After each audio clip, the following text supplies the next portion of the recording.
For March the 18th, 2022, we talk about Valheim and as much Elden Ring as we can without spoiling things or stepping on Bonfireside Chat's toes. Welcome to level 406.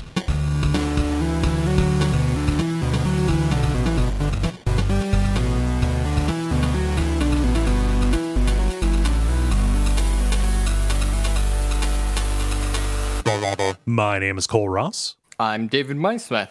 And I'm Ben Merkel. And you are listening to The Level. It's a podcast for people who love video games. We are rocking it 3 style tonight. I'm not going to say it. I don't want to curse the episode.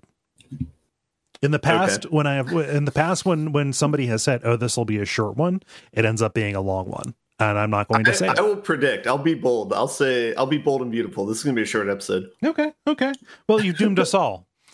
I have one game. You have one game. The multiplayer is going to be weird because we're answering a question that was asked on a different week by a person who's not here. But True. So, yeah. Yes. See, David's trying to stretch for time now to prove me wrong.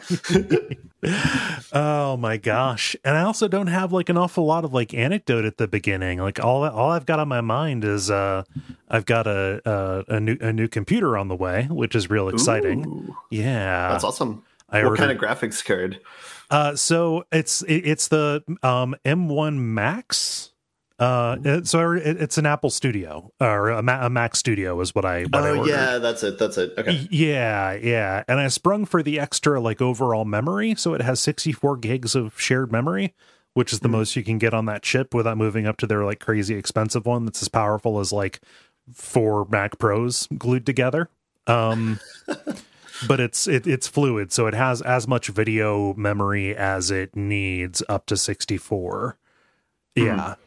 I forgot it was a Mac when I asked that question originally, and it's like, okay, yeah, everything will be integrated and fine and up to snuff. So like in the past, it would have been like, oh yeah, I ordered the because if it was a Mac Pro, you could get different like Radeon cards, put into it. But I've got that coming, and I've got 2 of the studio monitors coming, and I'm real excited to have new toys because I've had the same computer for several years now, and it's a little bit long in the tooth. And embarrassingly, I have never had a machine where the main drive on it was a solid state. Oh, okay. Yeah. When was the last time you got a new computer? Last time I got a new computer, I got the new PC, I think in 2019. Okay. So, but that's for playing games and streaming on. This is the production machine. Okay. For editing and video and stuff. So I'm just throwing it out there. If your machine is getting long in the tooth, that's a warning sign. Machines should not have teeth. I mean, it was just a small hole at first, but then it started growing bigger. Then it started whispering for me to like feed it stuff. I've had to keep Dottie away because it snapped at her a couple of times. I think Dottie could take it. Dottie could take it. She's on my shoulder right now. Hey, Dottie, are you a good girl? Yeah, she just wants. She's enamored. Dottie seeks out water bottle caps. She loves the damn things. Here. Let me clear a space for you, so you can sit. Here's a space. No, you're going to go behind the monitor. Okay, whatever. Anyway, Ben, how are you? I'm doing pretty well. I said this before the episode, but I hosted dinner at my place on Sunday night, so I was happy about that. That's always a stress test to the number of like utensils and plates I have in my place. So, but made it through seamlessly, so that was all good. Made some conies, which is from like Cincinnati, so that was like a nice reminder of home. Mm-hmm. And I had a pie, coincidentally for Pie Day, which was yesterday. Oh yeah, but. Yeah. Neat. Did you do a homemade coney sauce, or did you order in some? It's called like a Genovese sauce. It's like an onion based meat sauce kind of. But it's a shit ton of onions, but it makes it really like sweet and savory. So nice. Super good. Had your guests had conies before? Yeah, they were all from Cincinnati. So that was part of the reason why I made that as well. Oh, nice. But, yeah. No, I've lived alone pretty much ever since I left college, and only recently did I decide, all right, I'm not going to get rid of utensils and dishes and stuff, but there is no reason for me to have 6 place settings of plates and silverware here. Yeah. So I put those in a hard to reach cabinet, and instead I am rocking with 3 of each vessel. Three plates, 3 small plates, and 3 bowls. Honestly, like the grandparent method kind of makes sense. Like have fine china stuffed in some drawer somewhere that you bring out when guests come over, but the rest of the time just be efficient. Yeah. So and that way there's less for it to pile up. So and if someone comes over, you just pull the stuff out, give it a rinse, and you're fine. Word. Yeah. David, how are you doing? I'm bobbing and weaving. Of course. I'm excited that spring is coming. Yeah. Mm-hmm. With the spring forward a few days ago, it's actually late now. Oh, it's wonderful. Nice. Yeah. No, the sun only just went down here, and I am fully given over. I'm basically some kind of weird depressive werewolf.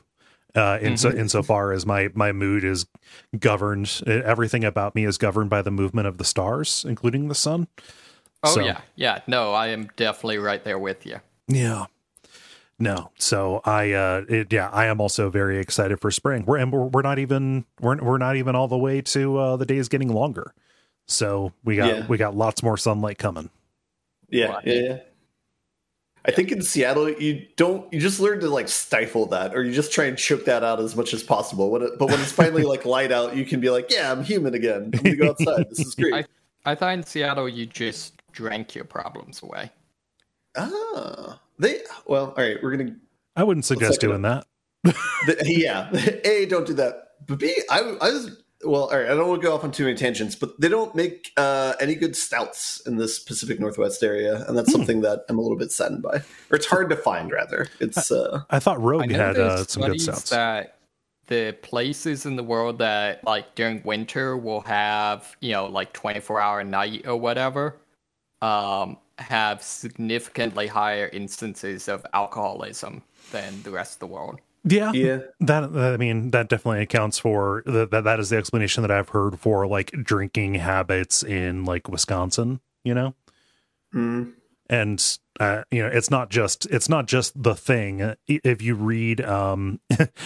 read accounts from people who have gone and lived and worked on Antarctic research bases, people there drink like fish.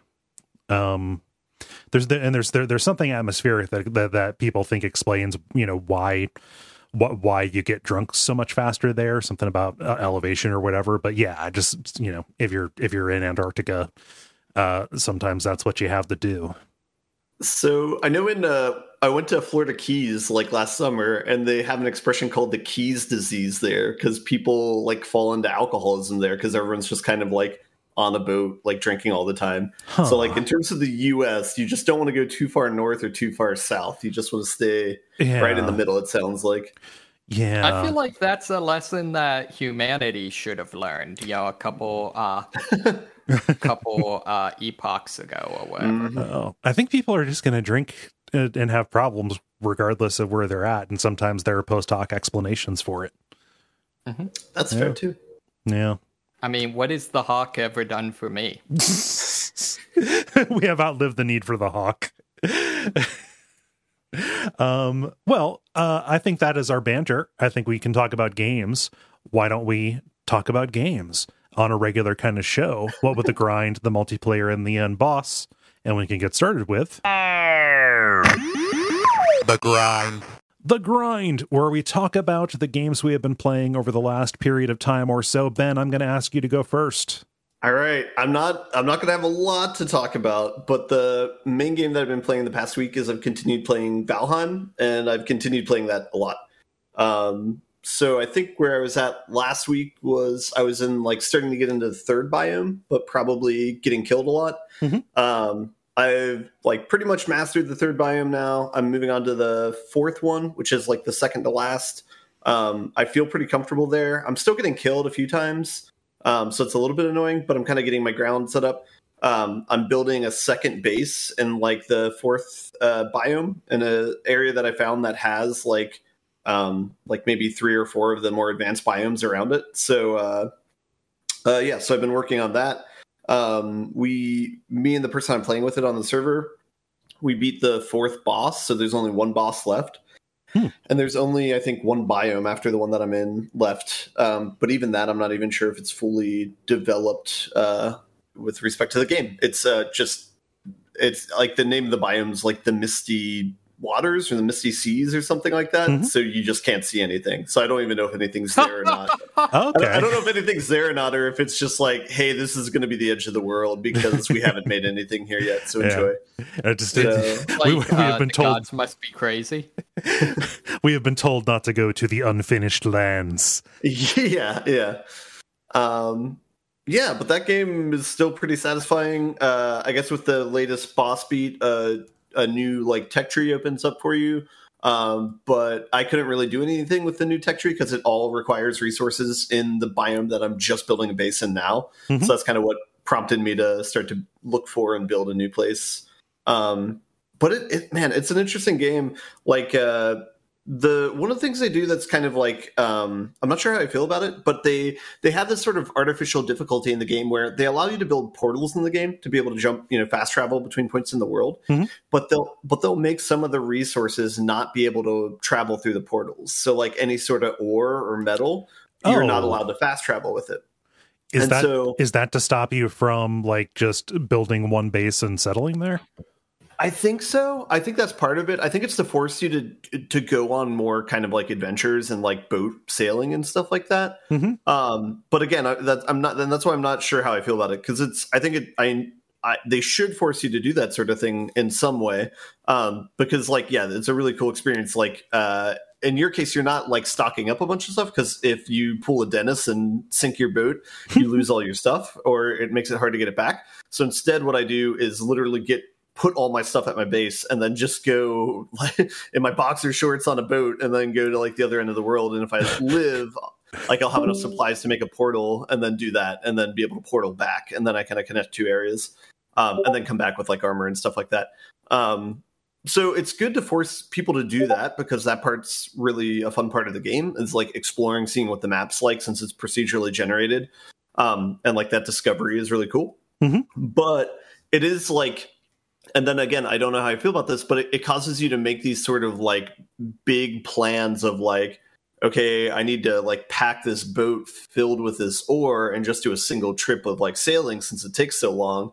So you have to kind of make these like long-term plans of like, what I'm doing right now or what I was going to do was I was mining a mountain for a bunch of resources and like setting up a bunch of chests around there, and eventually going to like transport these like one at a time to a boat when I could figure out where the boat could be nearest to the mountain. But instead I'm just building a base there instead, and just moving it there. And then I'm just going to keep everything there, because it's easier to just keep a base where the resources are, instead of moving the resources to where your old base is. Instead of working up logistics. Yeah. So I don't know. So that part's like an interesting complication. I don't know how well thought out it was, or if it was intentional or not. But that kind of makes for kind of more interesting like long-term strategies. But outside of that, it's mostly just like a base builder game. It's like, it's a similar vibe as like what you're doing in Subnautica when you're not doing mission type stuff. It's like, I want to make a pretty garden in here and raise fish in this aquarium or something like that. So it's the raft-alike. The raft-alike? Yeah. That game. Yeah. Similar vibes as that as well. So nice. Yeah. Is there story content that is pushing you out to different biomes, or is it just kind of natural, like I've hit the limit of the things I can make, or the kind of accoutrement that I can produce for my base, and I need to find new resources, and that brings me outward? Like, how do they motivate pushing you outward? Yeah, the narrative's like pretty sparse, so that's not like, it's mostly like text boxes with like, you get dropped off by a bird, and then there's like a raven that appears and will talk to you whenever you unlock some sort of new tech. Like the first time you build a shield, he'll like say something to you. The first time you build a weapon, etc. So it's not like a strong narrative. I mean, I think at the beginning of the game when you get dropped off, hey, it's similar to Shadow of the Colossus. Like, hey, there's these 5 bosses, go kill them or something like that. And each time you win a boss battle, like you do have like their remains, like a head or something like that, and you like stick it on a pillar.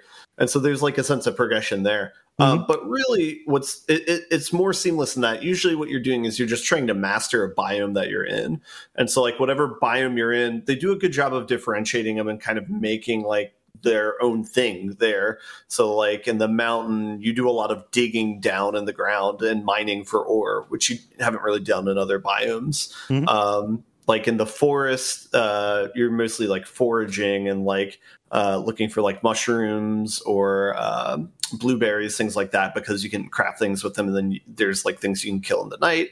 Swamp is its own thing where it's like just a very depressive atmosphere and like everything's terrible. And it's just like a miserable experience, but that's like kind of the intention of it. So it's like well done in that sense. But usually with the boss battles are kind of like integrated in the sense where when you're in some sort of dungeon in any of these biomes, you'll find a sign in some of these dungeons, like a red placard, and when you do that, it'll show the location of it in the world. And it's randomly placed. So like the earlier ones might be on the land that you start on. It might be like pretty close by. But like with the latest one, for example, it's on the complete other end of the map. And so it's like, okay, so if we want to eventually do this, we need to start exploring in that direction, and it kind of slowly pushes you there. But once you master like a biome that you're in, like like you're one-shotting all the people there, then it's like appropriate time to go face the boss, and then that kind of moves you into the next tier, and then like the next sort of challenge. So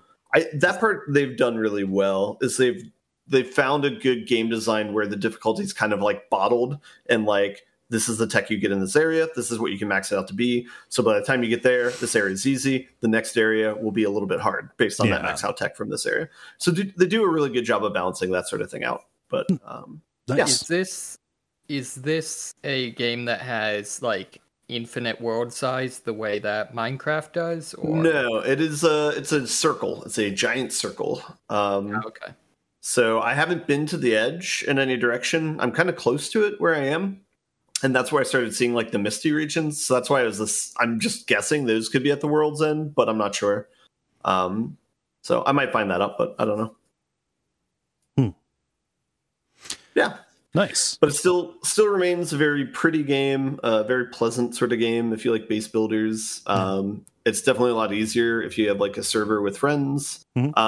Because then, it's like if you die, someone can help get your body back, so you don't have to kind of like trudge along. I had a setback that was very sad where I had traveled a long way, set up a portal. This is where I was going to set up my second base. Thing kills me, which is fine. And then I go back through the portal to try and get my stuff. And then I get killed, and then the portal gets killed because I was standing right next to it right as I came out of it. So no. So it undid your work. So I have to make the entire trek again, but in my boxer shorts and through the mountains. So but that's a bummer. But despite that type of stuff, it's still a pretty fun game. So nice. Any big plans for your next base? There's a giant stone pillar in the plains area that I'm in. There's these. They kind of look like the ship from Arrival, if you remember that. That movie. So there's a bunch of stone pillars like that. So I'm going to build a base on top of one of those. Nice. How do you get up there? Build stairs. Okay. Just the normal way. The way people have been getting up there forever. Yeah. You can build like stairs and floors and stuff to the side of things like this. And so, but yeah, it does require a weird, like you kind of have to build scaffolding and then build the thing you actually want to build. So it is kind of weird, but yeah, you can eventually do that. Nice. Yep. Not bad. I don't know that I have any other questions about Valheim. It sounds neat. You've done a good job of selling it. It's definitely fun. I don't know how I haven't been trying to sell it to anyone because it's like, hey, do you want to play a game that, like it's similar to an MMO, but it's not that bad as far as like you have to invest a lot of time if you want to play it, I guess. But, yeah. Makes sense. Anyway, cool. Yeah. Did you have anything else? That's all I got. Oh, gosh, I think this is going to be a short one. Yes. Short one's fine. David, how about you? Sure. So I've just been playing the same two things, Idle Champions and Elden Ring. Okay. in Idle Champions, probably the two big things. I unlocked there's a mission, Split the Party. Okay. Which you basically have to complete this really difficult mission where you have to get to the 50th round of this level, but every 12 rounds or so, half of your party is randomly removed and isn't available for the rest of the game. Okay. And the narrative justification is you're trying to help this village, and you're off, fighting whoever is invading, and then you hear oh, there's some orcs also invading, so some people have to go back to defend the village and stuff like that. Mm-hmm. But basically, once you do this, you get the ability to run two adventuring teams at once. Okay. So it's kind of interesting because, for basic farming, again, being able to do two things at once is, much more efficient. But the more cool thing is you unlock what they call Modron automation. Oh, yeah. The Modrons, the mechanical elementals from the plane of order. Yeah. Right, exactly. So you get a Modron core and you can hack it, which takes the form of the classic pipe game. And by doing that, by directing the pipes to different locations, you can basically upgrade different stats on your party. Okay. And then there's a progression with it, so you can, in various ways, earn Modron chests that give you more of these pipe puzzle pieces. Mm-hmm. And some of them give bonuses, that sort of thing. The other thing, though, is you get the ability to set it up where it will automatically reset a run once it reaches a certain round, and load up a certain configuration of party, that sort of thing. Mm-hmm. So right now I have one of my parties just running up to round 75 and then resetting, just basically to earn currency for me to fund my actual primary party where I'm actually going and doing new things. Mm-hmm. So that's pretty fun. Just kind of continues being what it is. So that's cool. Nice. Probably more interesting is I'm continuing on with Elden Ring. Elden Ring is a good video game. At least that's my opinion. I want to hear what you have to say. Yeah. So I can't think. Last time when I talked, when we spoke, had I beaten Mott? Oh, had you beaten Margit? Or Margit, yes. Yeah. No, you hadn't beaten Margit. No, I don't think you had beaten Margit. I think that you had done what a lot of people do, which is hit him. What's what I did. You hit him and then bounced off and then went to do other stuff. Yeah. So I finally beat Margit, and then I've started exploring kind of the little castle thing he's guarding, but also kind of bounced off that. Okay. So I've basically went back to just exploring the countryside, being a murder hobo. Course. Which direction have you gone? Predominantly north. So I've been exploring. There's there's kind of the lake region that has all the spellcastery people. Yeah, Liurnia of the Lakes. Yeah. Right. So I've been exploring that a lot, and then some of the dragon area. Dragon area. I'm trying. Dragon Barrows or something. It's Oh shit! So north of Kale, you've been going up there, right? Exactly. So I feel like one of the things that's maybe relevant to say, and I don't think this is a spoiler because like it's kind of this is the thing that exists in this like 100 square mile area. There's a couple of teleporters. Yes. And so you can like find one of these things and just end up on like the other side of the map. How was the moment when you realized like when that happened, or when you stretched out, and then you went to your map and are like, oh god, what I thought was this entire game was actually 1/8 of the playable area? Right, exactly. So I feel bad for laughing when you said, oh, I've explored most of the map. Remember last week I went yeah, like yeah. Yeah. I didn't want to take that away from you, but yeah. So you found the teleporter that took you up to the Dragon Barrow. Yeah. That's an end game area. Like Oh, that's really? Yeah, that's late mid game. You're not supposed to be up there yet. Okay, so that's also though like one of the main low level farming spots. Oh yeah. There's a oh shit. It's the boulder, right? So the one I'm thinking of, it's the was it the like militiamen or something? Yeah, I mean, that is not the one that I heard about, but I would believe it. Yeah, so it's basically their whole thing. They're pretty high damage but low health, so you can just like backstab them and run. Yeah. Yeah, it's practice bobbing and weaving. Exactly. I think my favorite biome so far I've found is the fire area, which I'm assuming is also fairly end game. It's mid game, I think, something like that. Okay. Yeah. Okay. So yeah, that's kind of fun.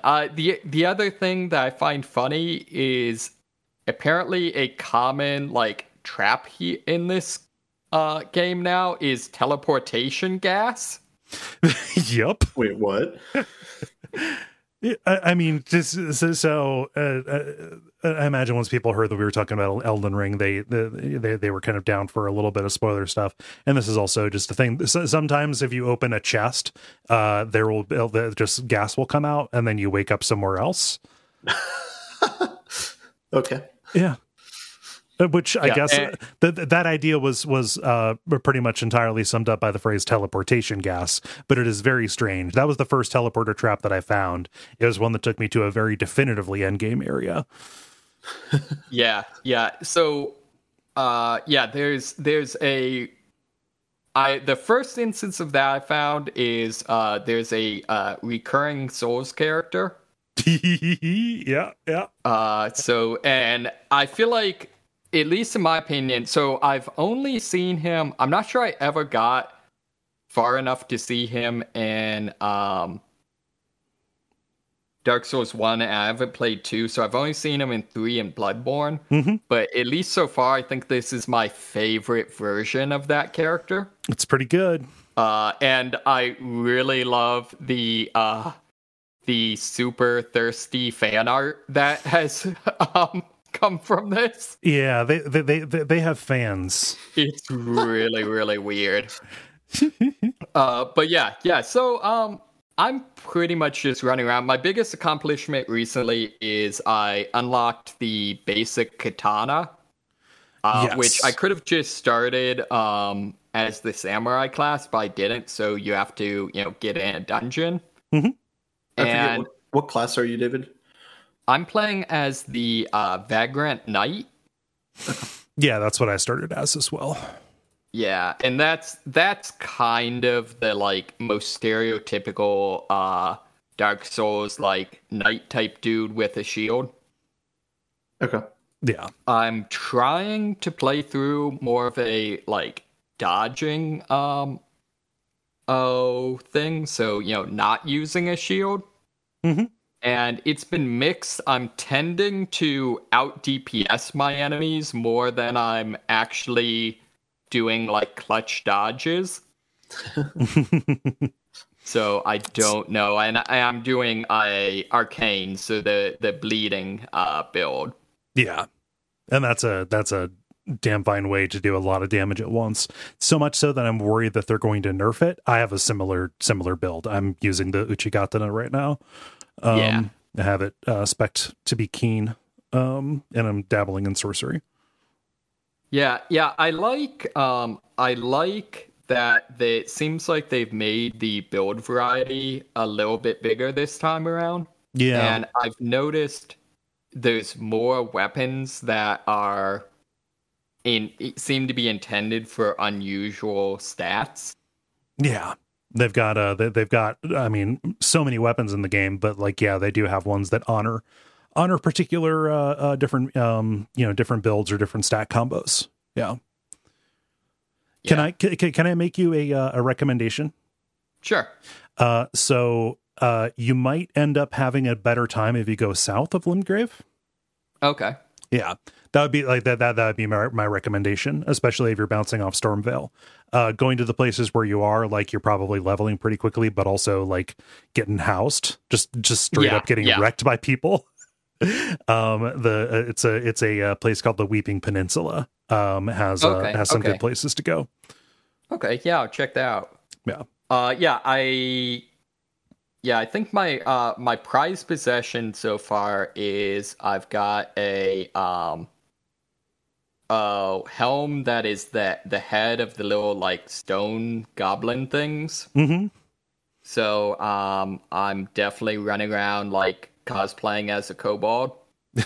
Nice. Oh, I hate those little guys, the way they climb down from the walls and slice you and poison you.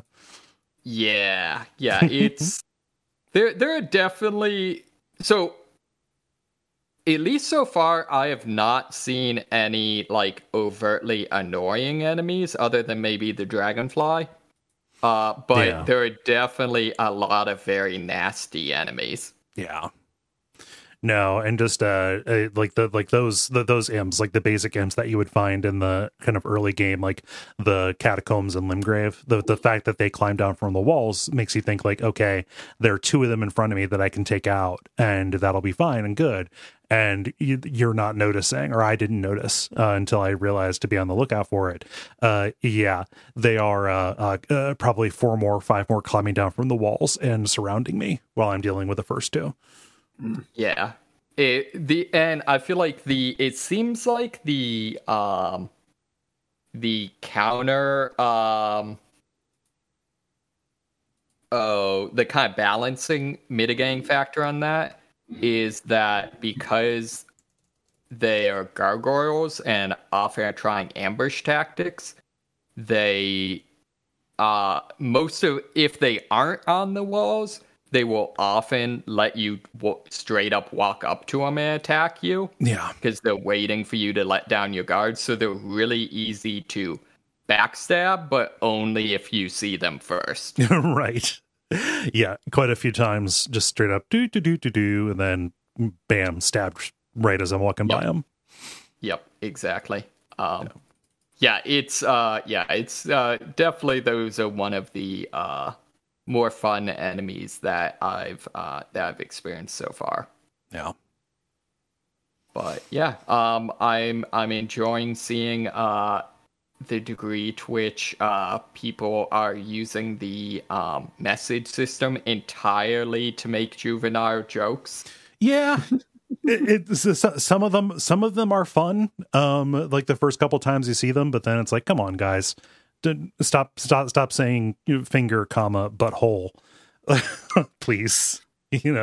Something like that. I like the ones. My favorite version of that is, so people have taken to like just a meme has popped up where every animal is a dog. Yes. So, is this a dog? Yeah, a dog ahead. I just like it is so useless. I mean, just farcically, like there's some animal NPCs, clearly not dogs, and it says "praise the dog." Like, just the fact that this has popped up is just kind of like a natural joke that everybody seems to be in on is just real charming. That is the kind of innocent, good fun that I can get into, not this try jumping nonsense. Yeah, That and the illusory secret wall ahead. passage ahead. Yeah, secret pass ahead. Hate that. Hate it when people do that. Come on. Yeah, it's especially weird because I have eventually found a couple, but those are so incredibly rare. Yeah. So you were saying last week you can filter, right? Where it's like you could get messages just from the Duckfeed community? yes. So you can use, it's in the multiplayer menu. You can sign on to a group password. The password is Flock, capital FLOCK. And that will prioritize and highlight messages left by people who listen to the shows. And those have generally never steered me wrong. That's nice. Yeah. So that would be my recommendation. If I see a secret path ahead from somebody who is in the group, then I know that I can trust it. Mm-hmm. Yeah, exactly. Yeah, I have eventually found 2 invisible walls, so they do exist. But... I was shocked as hell when I found one, because there have been so many false goes. I'd given up hope that they even existed in the game.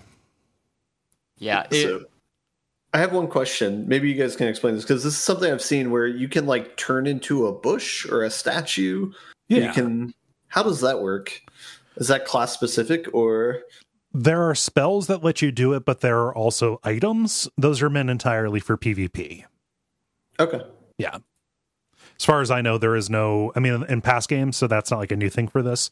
And, as far as I know, there is no PvE use for it. But yeah, it is meant for tricking enemies, tricking actual people, hiding among the scenery. And there are fun prank videos like people have done. It is a neat trick to do. Okay, cool. So the one thing that does kind of bother me right now is the whole Knights of the Round Table area. Oh, not the hub, because it's not connected to anything, but it's like your Firelink, the kind of the central. The unhub. Right. So if you like jump down from the balcony there, you get like invaded by a phantom or whatever. Yeah, a really tough one. Yeah, and I managed to kill it, but I was kind of disappointed because I go up and I'm like, with all the other NPCs, I'm like, so we gonna talk about that? We gonna talk about the murder clown downstairs? Yeah.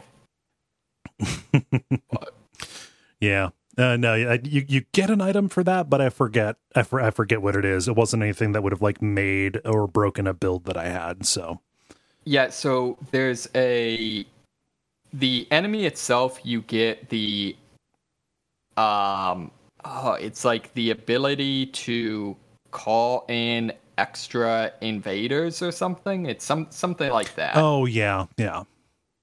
And then I think there's also actually a really nice, except that this isn't my spec, but a really nice, like intelligence scaling weapon, which is kind of cool. Mm-hmm. So yeah, that's all I've really got. Just kind of continuing rampaging across the countryside. Yeah. No, I mean, it sounds like you've got your roll on. Yep. Yeah. I feel bad because I don't have anything, again, because all I've been doing, all of my discretionary time has been dedicated to Elden Ring. So, and really all I feel comfortable talking about is what I've spoken about with you, but I'm, far in the game, but not as far as I would like to be at this point. So just I'll ask you this. Have you started thinking about your second playthrough already, of like, I want to try this class out the next go around? Yes. I have started thinking about those. What can you say what class it is? I want to do like a mess around with the faith casting stuff. Specifically that's where the pyromancy lives. Oh yeah. Yeah, Okay. and like there are a lot of stats, like status effects in this game, and status effects have always been stackable on enemies. I'm curious because that unlocks a handful of new things. So I want to mess with these like heretical fire kind of spells. So yeah, Cool. yeah. I think I think it'll be fun. I'm real curious about it. But yeah, just so many possibilities, and God, I just there's so many parts of the map that I haven't unlocked, haven't uncovered, and whole regions that you can see from just an incredible distance, knowing I'm going to go there sometime. Yeah, It is. I was impressed by like the variance of the classes that you can choose in the game. Like, because Yeah. I haven't, like, the fact that they have a samurai's class or whatever is probably built in from their previous game, right? Where they already like understand how samurai work, I guess, from that.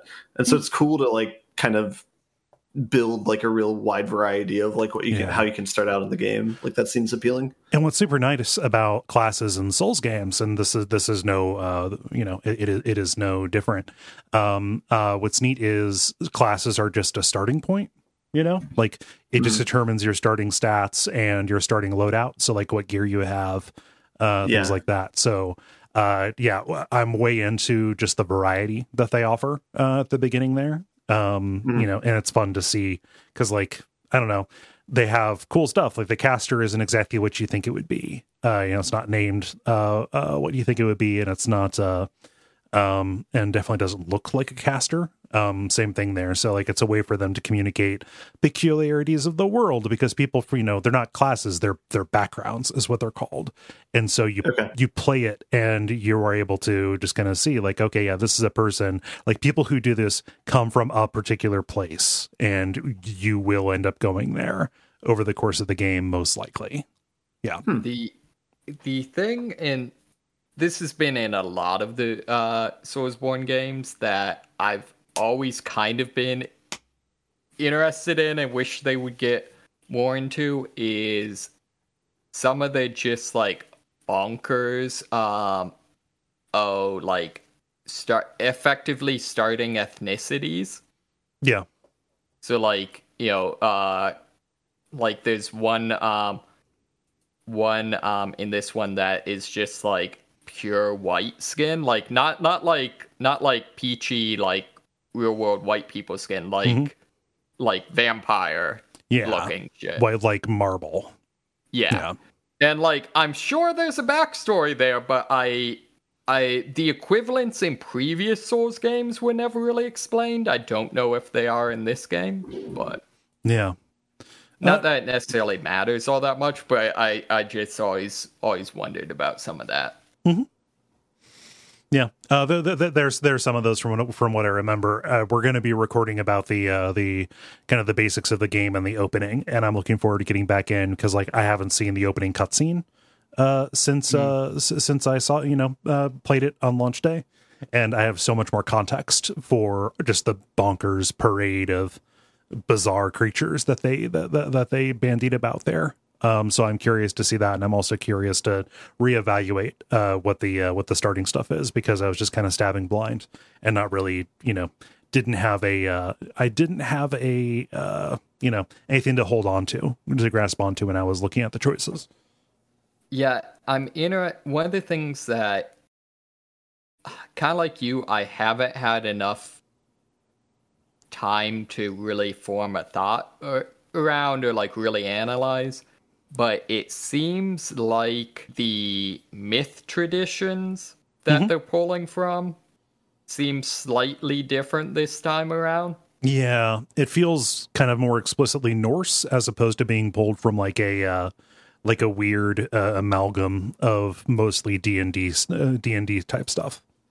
Right, and it seems like there's also I'm seeing a lot of Norse, and it seems like a lot of more explicitly like Christian references which kind of ended up in Bloodborne, but I felt like the Bloodborne thing was just like kind of the it was Castlevania Christianity for lack of a better word. It was brought over aesthetically because of because it's the Gothic tradition kind of stuff. It's real hard to do Gothic stuff without cathedrals and a church, you know. Right, but it seems like this time around they're maybe channeling some of the like saints legends and stuff like that from like medieval stuff. Yeah, and I think that is the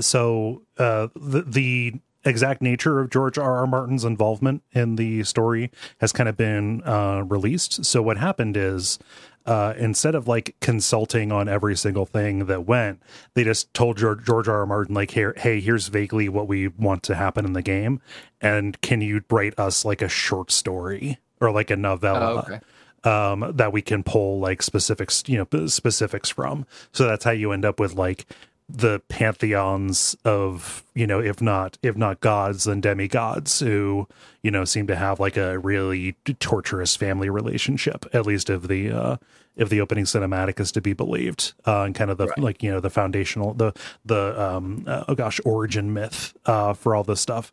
You can kind of see all of that kind of laid out as it's playing from his genuinely good ability to just write a shitload of good evocative lore about different kingdoms and stuff. Yeah. Are there different, I forget what they're even called, but like the joinable factions? You know what?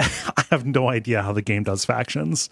There have been plenty of places where it's like, do you wish to work with me? And I require these particular items for what my religion demands or whatever. But like, it has not been laid out as a faction or a covenant for any of those, at least explicitly to me yet. There could be more waiting for me later on, but because the one just completely dumb, like Soulsborne, I don't know, gimmick, motif, I don't know what you'd call it, that I haven't seen yet that I kind of hope's in the game is like the random, like, hey, you want to ally with the Cheshire Cat? Or like, hey, you want to be bros with the rat people?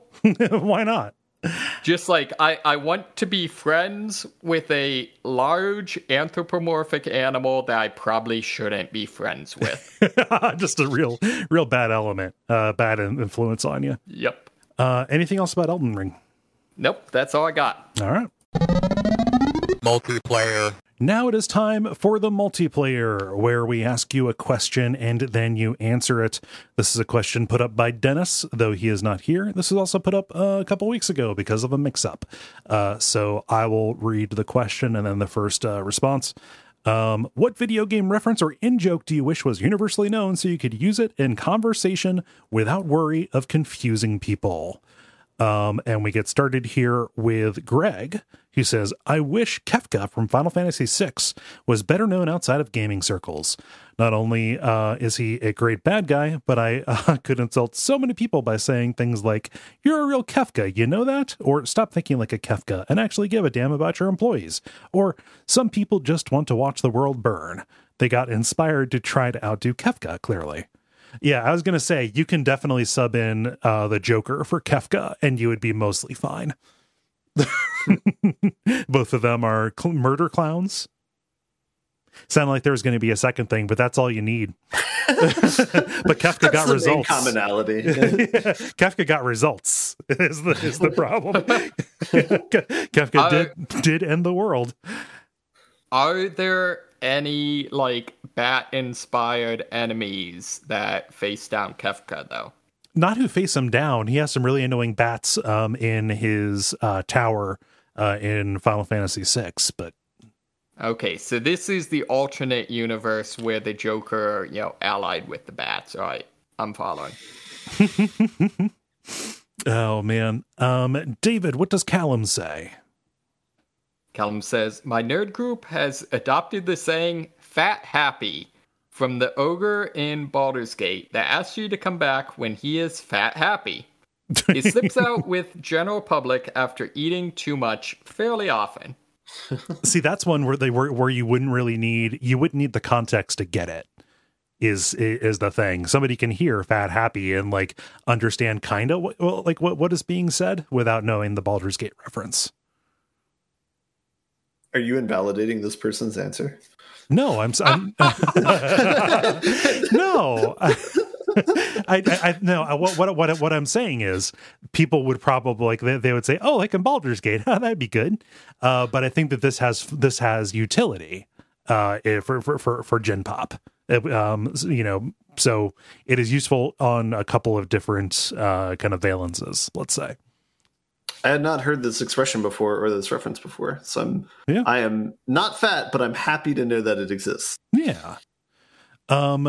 Let's see, Ben, what does Thomas say? Thomas says, from the Dark Souls games, I wish I could always say, don't give up, skeleton, as a way to cheer people up. With how popular Elden Ring has gotten, you may be able to do that, because there are definitely don't give up, skeleton messages that I have seen. Oh, I have missed that one. Yeah. It's there. They keep a lot of the memes, although you cannot put down a message that says praise the sun, which is an oversight. I've just replaced that with praise the bird because of, Duckfeed and the flock password and stuff. Yeah, that seems legit. Yeah. Let's see. Sean says, another Dark Souls favorite, praise the sun. I say it way too often when something positive happens and people have no idea what I'm going on about. Yeah. If somebody asked, you could say, "Oh, it's a thing from a fantasy book." Yeah, just if you were interested in hiding the fact that it's from a game. Yeah, I'm here to give strategies. Let's see, David. What does Ian say? Ian says, one of my favorite Final Fantasy Tactics quotes to use during a board game match. Unfortunately, it didn't even make it into the War of the Lions remake. And he posts a screenshot. The quote is, tough, don't blame us, blame yourself or God. Way to be cruel. Yeah, that's Delita saying that to Ramza as he kidnaps the princess. Yeah. Oh man, Final Fantasy Tactics is good. It's a good game. And the last one here is not a video game one, but it is a movie one. As Jeremy is saying, not a game but a movie, and it's the Black Knight. Black Knight from what is it? Monty Python and the Holy Grail. Yeah. Mm-hmm. Mine is a thing from a game, but mostly it is also a thing from a particular YouTube video about a game. There's something wrong with the toilet. In Hitman, the 2016 version, there's a level that takes place mostly in a hotel. One of the ways you can get a disguise from the hotel service staff is to call down to the desk and say, "Hey, I got a problem here. My toilet's broken." You can sabotage the toilet or not in order to make it real, but the person comes up and you get them alone and you choke him out, then you take his clothes and you can go kill other people. There's a YouTube video. If you just do a search for Hitman, something wrong with the toilet, you will see, just say the person goes through the process, they call and then wait. The service guy comes up. He walks into the bathroom and sees just a huge pile of bodies there. I was like, "Oh no!" And before he can alert, Hitman Agent 47 kills him and then drags him in, adds him to the pile, goes back to the phone and says, "There's something wrong with the toilet." So I just wish I could say that to sum up, any kind of hopeless situation, pretty much, where someone is in complete control of it. Yeah. There's something wrong with the toilet. Look up this video. It's very good. Let's see. David, how about you? So I think mine is actually the kind of the example given for this one. It's the You Spoonie Bard. Okay. Especially because my friend group, apparently not a fan of classic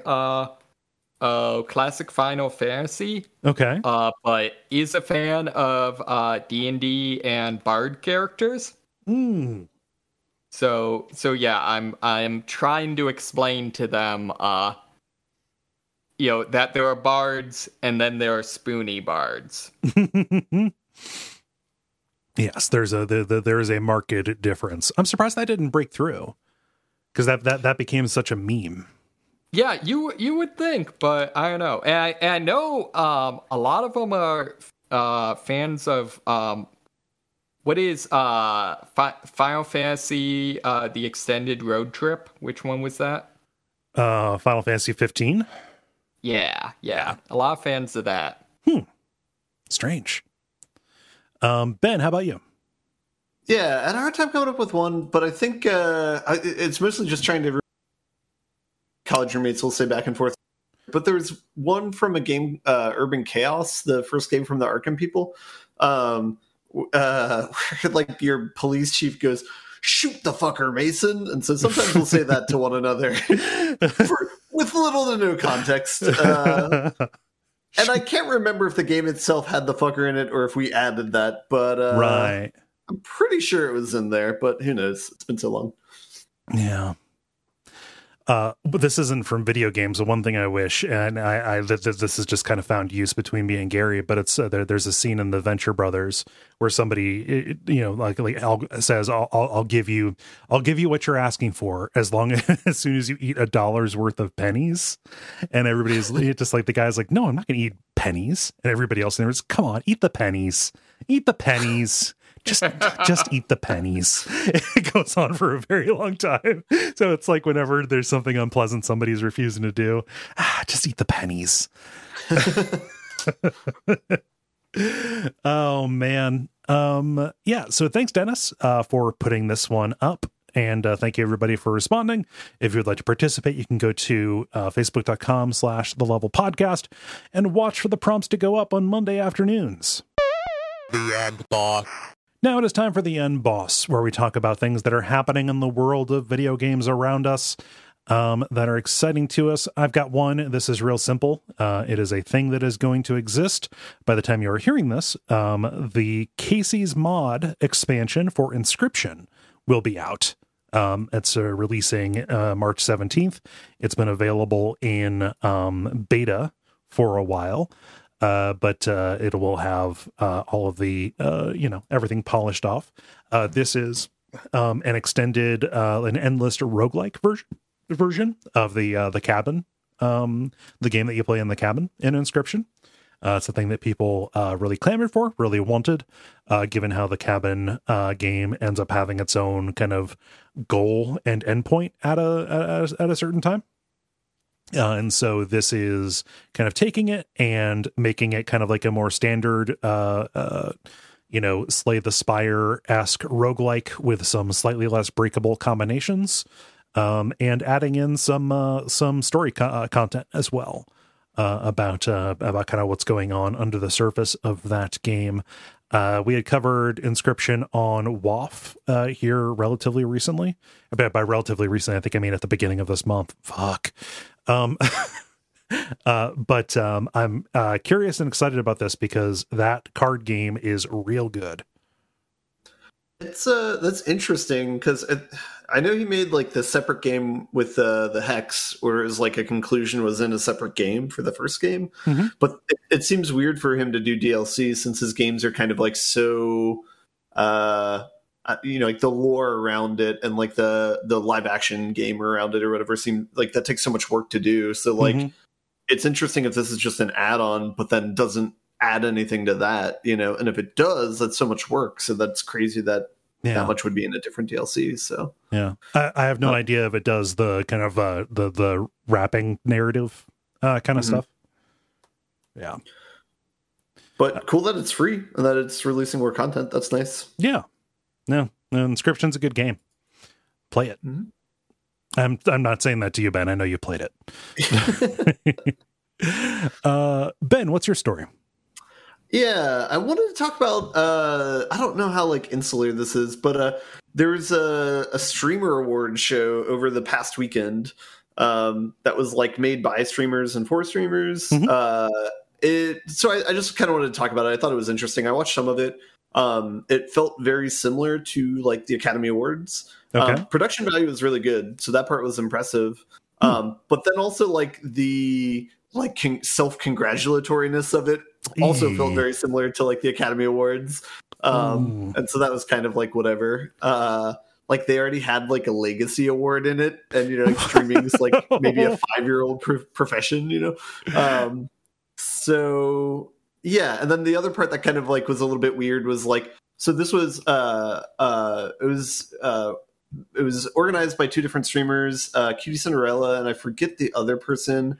I guess Cutie Cinderella's in a relationship with Ludwig, who like streamed a bunch, who had like set a record this last year for most subs in a month on Twitch.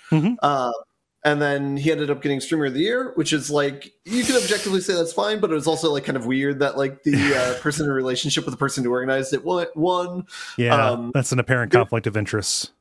Yeah, and there are a couple other things like that too, where it's like top chess streamer was like given to people who were friends with them, and like top music streamer was given to someone who was friends with them, instead of like someone like T-Pain or someone like Hikaru, who's like a really good chess player who happens to stream, as opposed to a good streamer who happens to play chess, sort of thing. So and that could just be like what it is like you're giving awards based on like how many people watch them, and how entertaining they are, with what they're doing being secondary. But it was interesting to see, like, in any case, like, it's impressive for them to try something new and do something and be creative in this sense. Albeit if there may be ulterior motives for doing it. Like, I think Cutie Cinder, I saw a clip from her stream yesterday where she's like, I could turn this around and sell this for like $2 million next year to people based on like how many people watched it this year and stuff. Where it's like, okay, well, all right, so maybe it's not completely altruistic, or maybe there could be profit motives for this. But yeah, I mean, it's an endeavor. I'm sure it costs them money. Yeah. And I know there's kind of like a business end to all that sort of thing for any streamer. So I know that, it's, people can't be completely pure and like doing something, completely altruistically, but yeah. Anyway, I thought it was an interesting kind of like first of and kind of an advancement for like streaming as a profession, and that being like becoming more similar to Hollywood. I think, as that kind of becomes more and more clear like year over year, because it's like these people are also like millionaires, who make a lot of money. Don't get me wrong, they put in a lot of work, and they are talented. So I don't want to besmirch them in that sense, but there do seem to be some commonalities there. Yeah, it is real funny that they have Hassan as a just chatting streamer. Like, yeah, come on, guys. I mean, I do think that's more of like invitation to Twitch than anything else, because I don't think they have a category for strictly political stuff, or maybe he just does enough non-political stuff that's what he likes to stream in. But, maybe. Yeah.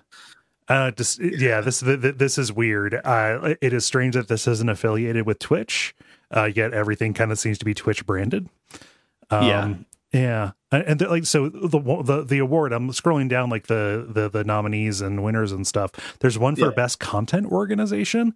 I'm actually really curious to go and look and see what makes this guy's content organization so much better. Like, to see if it gets like to see if it's if he uses tricks. Like, I kind of want to figure out like, can I organize our channel better using that? Let me see. Is this like the one where it's like offline TV and stuff like that? Like, because these are, if it's that's just like kind of like companies where it's like they build a house and have like 20 people who are streamers in the house, and like they're all under an umbrella, which is like another weird development that's happened over the past like, I don't know, 2 or 3 years. It's like streamer houses. Yeah. And like, and like, to be fair, it's horrible. It's being like self-organized, like at first. Like, I know offline TV is a big one, and I think they were nominated. Yeah, where it's like a group of streamers are like, "Hey, why don't we get together? We'll brand it as this. We'll all like live in the same place." Which, like, that's fine. Like, I think this is weird that we're like delving so far into it. But it's like, like streamers will do this where they'll buy like houses and be roommates with one another, because it's like everyone kind of has a similar schedule and there's kind of a built-in understanding. Yeah, but it's still kind of weird. Like, if you're making $1 million, why not like get your own place or whatever? Yeah, get an office, get a place where we go and stream. Yeah, but it's interesting. Yeah, they're kind of like forming like guilds or like unions, through these like organizations. So I feel dumb for misinterpreting that. I was like, no. I mean, again, like, all these things are only a couple years old, so it's like they're not kind of well established yet. So that's what also makes them interesting, is they can kind of go in different directions. So did anybody you watch end up getting any kind of honors or nominations? I do watch Pay Money Wubby. He got nominated for 2 things, but he did not win either. Gotcha. Yeah. Yeah, I feel so disconnected from streaming culture, even though I stream, not a lot compared to people who do it for a living, but it's just, I feel very disconnected. I feel very alienated by this. You're an outsider, Kole. You play by your own rules. I do play by my own rules. I'm a loner, a rebel. I almost said Dottie, but that would have gotten Dottie up here, and she gets bitey around this time of night. Hey David, what are tabletop designers doing to fight the shitty stuff that's happening in Texas? Yeah, so can you be more specific about the shitty stuff that's happening in Texas? Yeah. Go ahead. Well, yeah, so Texas not cool with trans rights, which really, really sucks, is dumb. But what is cool is tabletop developers on itch.io are getting together and selling kind of their own equivalent of the Humble Bundle. Oh yeah, doing the bundle of so there's the bundle for Ukraine, and now there's a specific tabletop version. Well, so there's a bundle for Ukraine, and then there's also a bundle for stuff in Texas. The one for Ukraine is kind of a grab bag of a bunch of different things. I looked through it, and there's actually a bunch of indie video games, which I didn't realize that itch.io sold. Oh yeah, it's primarily like an indie. It's like Bandcamp, but for indie game developers.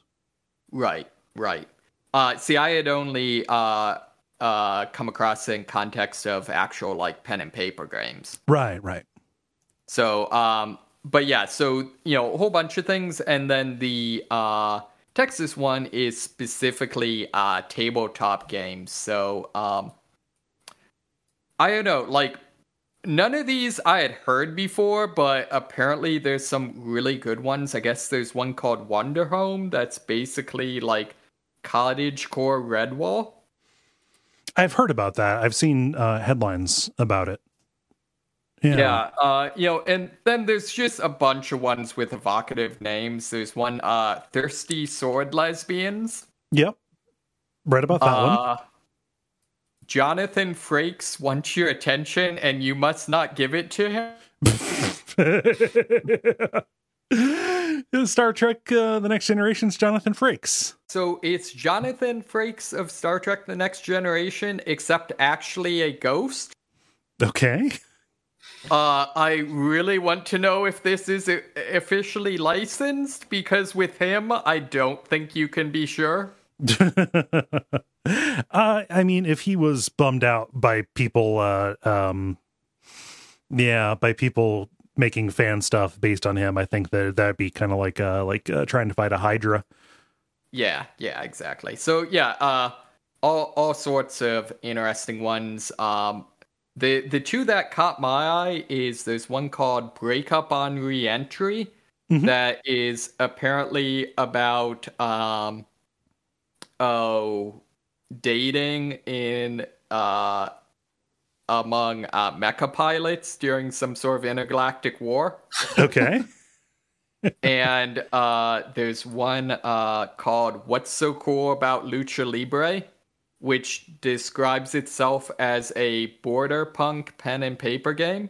So yeah, I don't know, like, seems like some cool stuff, and help fight dumb fascist stuff. Yeah. Specifically, the organizations that this is supporting, they are supporting the Transgender Education Network of Texas and Organización Latina de Trans en Texas. So, which it's good. That is definitely catering to people who really, really need it. And our hearts go out to anybody who is affected by this dipshit order that Greg Abbott put in. May he lose office and fall down an open manhole.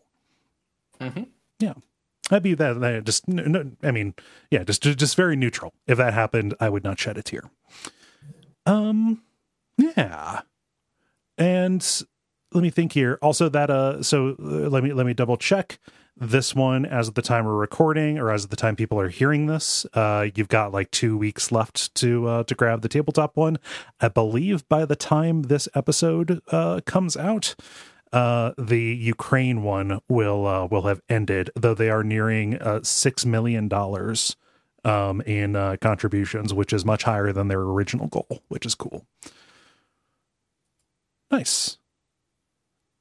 How do you all feel about bundling it up? Button. The credit. Thank you so much for listening to this episode of The Level, abbreviated though it was. We really appreciate you taking the time. If you would like, you can support us going to patreon.com/Duckfeed.tv. You can go to facebook.com/The Level Podcast. Watch for the multiplayer prompts to go up. It's a good time. And of course, ratings and reviews and telling your friends. Is there anything big that I'm forgetting? No, but I just like that hour and a half podcast is abbreviated. Hour 15. Okay, We're good. Okay. I was just wondering, like, what would the abbreviated level be? Would it just be like the Lev? So I have an abbreviation for every show on the network. Just for naming files and stuff like that. The Level's abbreviation is LVL. Okay. Yeah. Which is, I mean, it's not really inspired. I just dropped the vowels, but you know. Yeah. You know, it's getting some of that good cholesterol. I liked that. Cool. Well, I've been Kole Ross. You can watch me. I've started streaming again. You can watch me on twitch.tv/DuckFeed.tv. I'm David Mysmith. You can chat with me in the chat room of Kole Streaming. Yep. And I've been Ben Merkel. And stick around for some titles.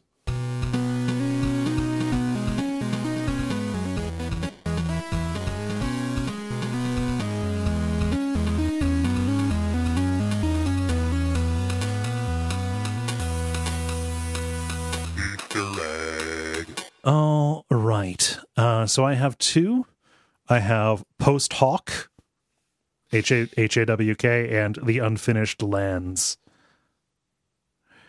David, what do you have? Post Hawk is the only one I had. Okay. Ben? I have nothing. Post Hawk it is. Cool. Well, I'm going to go. Yep. Try and fall great asleep. Evening, y'all. Yeah, you too. Yeah, have a good one. Have a good rest of the week. See you guys. You too. Bye. There. Peace.